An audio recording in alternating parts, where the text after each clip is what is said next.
sont des syndicats de police de Meurthe-et-Moselle. Ils dénoncent avec vigueur la remise en liberté d'un individu de 18 ans qui avait, semble-t-il, l'intention de tendre un guet-apens meurtrier à des policiers de Lunéville jeudi dernier devant un lycée avec un fusil de chasse près de lui caché dans un sac. Le jeune majeur a bien été mis en examen pour infraction à la législation sur les armes et placé sous contrôle judiciaire. Mais pour les centrales, ce n'est pas suffisant. C'est d'ailleurs aussi la position du parquet qui fait appel de cette décision et souhaite le qualificatif de tentative de meurtre dans cette affaire.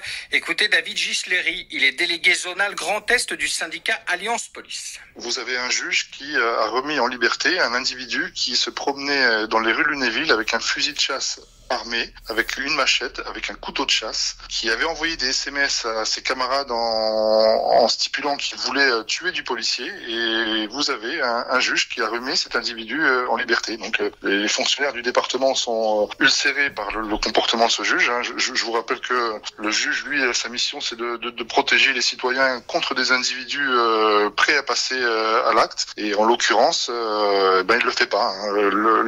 Donc son travail aurait été de le mettre en prison, et on se retrouve avec un individu qui est sur un contrôle judiciaire, donc qui est susceptible de pouvoir se réarmer à tout moment et à se promener de nouveau dans les rues de Lunéville. Et dans cette affaire, une deuxième personne est poursuivie. Il s'agit d'un adolescent de 16 ans, lui aussi laissé en liberté et placé sous contrôle judiciaire. Il est poursuivi pour non-dénonciation de crime ou délit.